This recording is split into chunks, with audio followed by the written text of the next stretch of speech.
like you were saying, sort of deploy them onto this really rugged and ready to sort of drop into the terrain versions of this. So, in the kit, you're planning to have a soil moisture sensor, like right here. And there's also like a really intense, rugged pro version of that as well in the SenseCap line.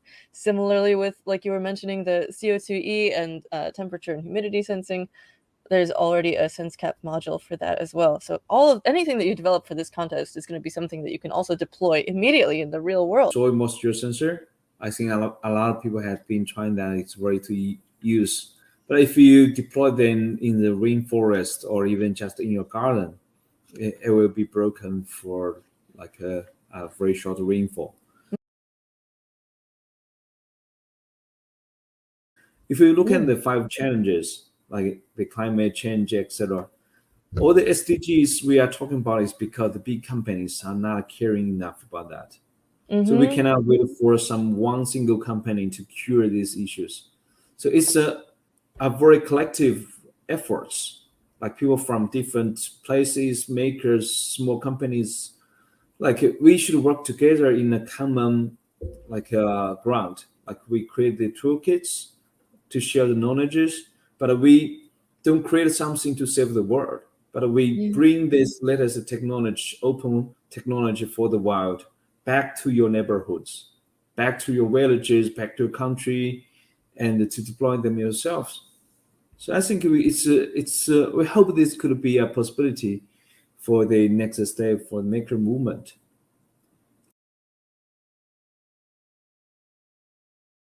First, we need to have more sensors, which is like a service, which is durable, like this one here. They're so small. From these images and videos online I've seen, I sort of expected it to be like a foot long, or like, and it's so compact. It's incredible. Especially once we get to hear like it's not small as a module, but it's still easy to carry them around and shoot them in the wild and plug the like sensors into the ground and see the data from 10 kilometers away for 10 years. So I think the readiness is there, but how do we make it then more easier to use? Like you use a mobile phone, scan a QR code, then it's up and running, get the data. So yeah, it's not for the original makers. It's more for like a developers of a less hardware background, but we can really enable much like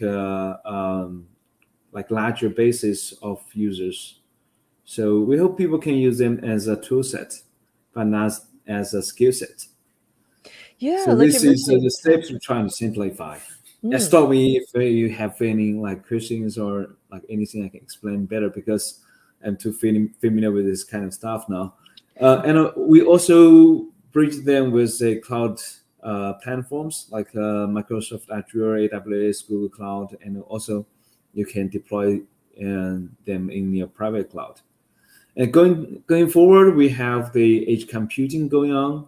We have coverage because whenever it goes into the wild, the road has been built.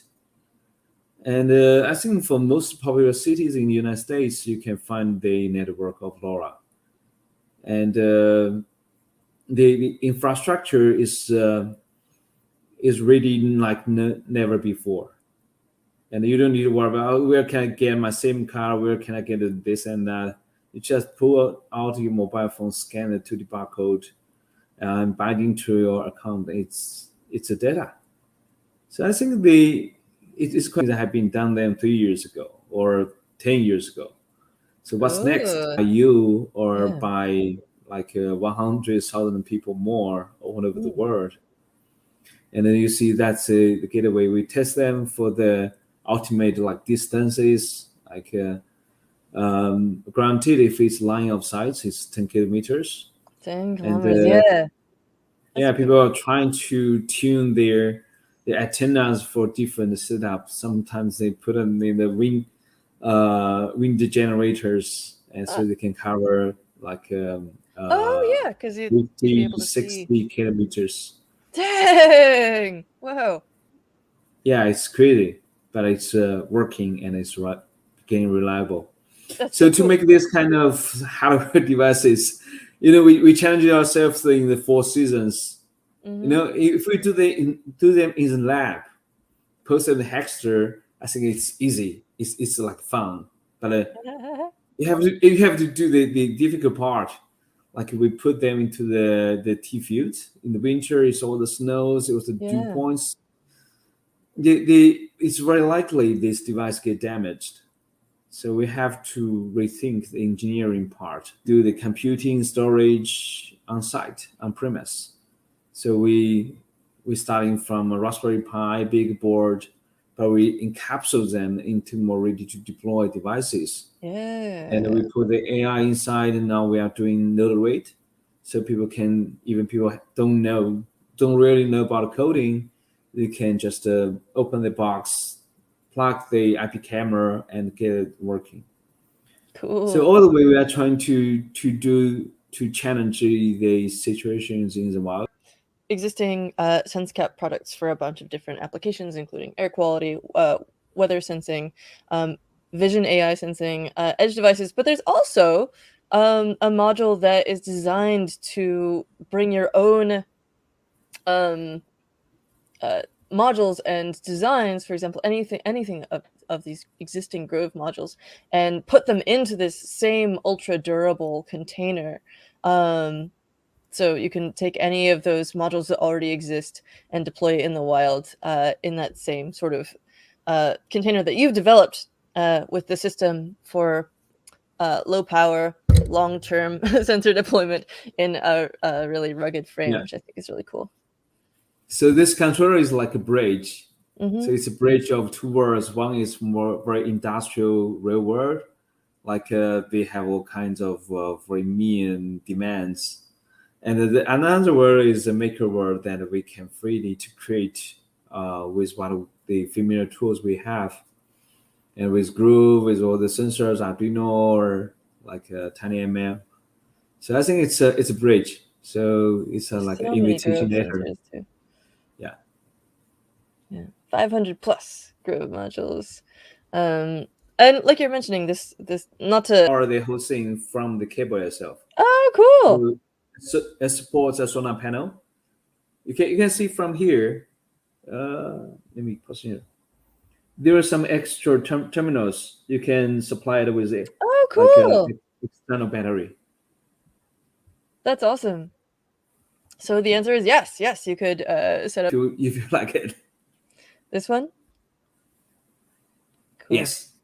Yeah, and there's all the different ones. You can also scroll down and find data loggers. This is another interesting one for, if you don't Yeah, have signal because you necessarily. can just upgrade any existing sensors to it. Mm. A lot of the industrial sensors. It's a good point because often, we'll end up with that sort of paradox of when you create a new standard or option for people, what if they have an older standard there and you don't necessarily want to throw all that away and like rip it out every like few years when something cooler comes along. So you can upgrade your existing setup and connect it to this network and take advantage of everything that LoRaWAN has to offer it, including that kilometers of range potentially. Mm-hmm. Super cool. Sensors.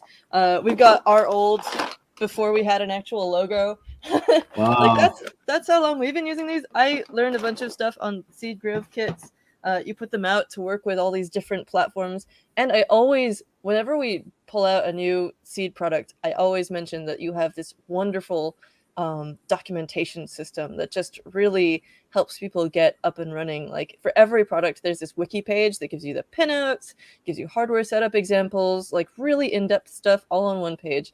And I think that it really, you have this mission of making it easier for people to get started with this stuff, whether they're hardware novices interested in hardware, whether they just want to like get started and build something more software intensive, whatever stage you're at, it really